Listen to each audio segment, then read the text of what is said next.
کہتے میں نے سنا تھا کہ نافرمان کی روح بہت مشکل سے نکلتی ہے اور جو نیک لوگ ہوتے ہیں ان کی روح آسانی سے نکلتی ہے. تو میں تو جب گیا یورپ میں تو میں نے بہت سے گوروں کو بڑے آرام سے مرتے ہوئے دیکھا اور بہت سے نیک لوگوں کو بڑی مشکل سے مرتے ہوئے دیکھا. تو یہ کیا ہے؟ تو کہہ رہے مجھے تو اسلام کے بارے میں اشکالات شروع ہو گئے. میں نے کہا آپ نے جن سے یہ تقریر سنی ہے نا کہ نیک لوگ کی روح آرام سے نکلتی ہے بروں کی مشکل سے نکلتی ہے، انہوں نے آدھی بات بتائی ہے، پوری نہیں بتائی. میں نے کہا یہ تو صحابہ کے دور میں نے کہا اگر آپ حدیثیں پڑھ لیتے ایک آیت سے کبھی تھوڑی مسئلہ حل ہوتا ہے. آپ کسی کی ایک بات لے رہے ہیں، دوسرے موقع پہ جو اس نے تشریح کی ہے وہ آپ نہیں لے رہے. میں نے کہا معاذ اللہ اگر کسی کی کوئی موت کی کسی کو بہت تکلیف ہو رہی ہے، اس معاذ اللہ اس کے برے ہونے کی علامت ہے، تو یہ تو پھر کفر ہے. حدیث میں آتا ہے کہ آپ صلی اللہ علیہ وسلم کو موت کی تکلیف دوسروں سے زیادہ ہوئی ہے. آپ صلی اللہ علیہ وسلم فرمایا او آکو کما یو آکو رجلان منکم، مجھے بخار میں اتنی تکلیف ہوتی ہے جتنی تم میں سے دو آدمیوں کو ہوتی ہے. آپ پر جب بیماری آتی تھی نا آپ کو تکلیف دوسروں سے زیادہ ہوتی تھی. اور امی عائشہ رضی اللہ تعالی عنہا فرماتی ہے کہ نبی صلی اللہ علیہ وسلم کا سر مبارک میری گود میں تھا جب آپ کی روح نکلی ہے، اور آپ کی جو میں نے موت کی تکلیف دیکھی ہے، جس شدت میں آپ جس تکلیف میں تھے، اس کے بعد مجھے کسی کی موت کی جو آسانی سے کوئی دنیا سے گیا ہو نا اس کے مرنے پر مجھے کبھی رشک نہیں آیا. رشک کا کیا مطلب کہ بھئی یہ اتنی آسانی سے چلا گیا تو اس کا مطلب یہ زیادہ اچھا تھا، اور معاذ اللہ آپ صلی اللہ علیہ وسلم کے اعمال کم تھے، یہ تو ممکن نہیں ہے نا. کہتے ہیں مجھے کبھی کسی پہ رش نہیں آیا کہ آرام سے مر گیا تو بہت نیک ہوگا. ٹھیک ہے نا، بہت مشکل ہے سمجھانا. امی عائشہ فرماتی ہیں کہ یعنی امی عائشہ کی حدیث کا مفہوم بیان کر رہا ہوں کہ نبی صلی اللہ علیہ وسلم کی موت کے وقت جو تکلیف کی حالت تھی اس کو جب سے میں نے دیکھا ہے، تو امی عائشہ کی بات کا خلاصہ یہ ہے کہ اب اگر میں کسی کو دیکھتی ہوں نا کہ آرام سے روح نکل رہی ہے، یعنی آرام سے مر رہا ہے، دنیا سے جا رہا ہے، تو مجھے اس پہ رش نہیں آتا کیونکہ بہت نیک ہوگا. کیا مطلب؟ اس کا نیک عمل سے تعلق بولتے کیوں نہیں ہے. لیکن ہمارے ہاں سارا مدار کس پر ہے؟ مرنے کے بعد شکل کیسی ہے اس کی؟ آڑا ترشا ہو گیا تو جہنم میں جا رہا ہے اس کا مطلب. اور اگر مرا ہوا ہے دانت کھلے میں ایسے لگ رہا ہے مسکرا رہا ہے، سیدھا کہاں جا رہا ہے؟ او بھائی اگر خدا نخواستہ کوئی لکوے کا مریض تھا، کوئی فالج کا مریض تھا، وہ تو مرے گا تو اس کا تو بیچارے کا ہوگا تھوڑا سا چہرہ بھی ٹیڑھا ہو سکتا ہے، کچھ بھی ہو سکتا ہے، نیک لوگوں کا بھی ہو سکتا ہے. تو مدار کس پر ہے؟ اعمال پر. اور نیک لوگوں کو بعض دفعہ موت کے وقت ڈبل تکلیف دی جاتی ہے. ایک تو اس لیے دی جاتی ہے یا تو اس لیے کہ کوئی گناہ ان کا باقی رہ گیا ہوتا ہے.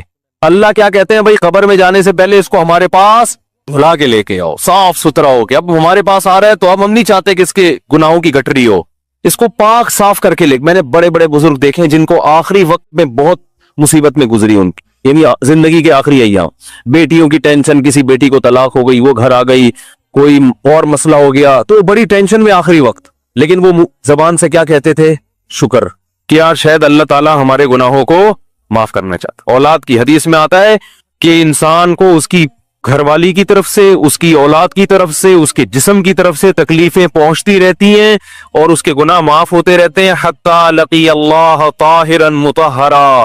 جب اللہ کے پاس آتا ہے نیٹ کلین، بالکل گناہوں سے پاک صاف ہو گیا. لیکن یہ تکلیف ہوتی ہے جس میں صبر کی توفیق بھی ملتی ہے، کیونکہ اللہ دے رہا ہے نا تکلیف، اور اللہ سزا کے طور پہ نہیں بلکہ کفارے کے طور پہ، تاکہ ہمارے پاس آئے تو صاف ستھرا ہو گئے. تو اس تکلیف میں پھر صبر کی توفیق، اس لیے علماء کہتے ہیں جس تکلیف میں صبر کی توفیق مل رہی ہے سمجھ لو یہ رحمت ہے.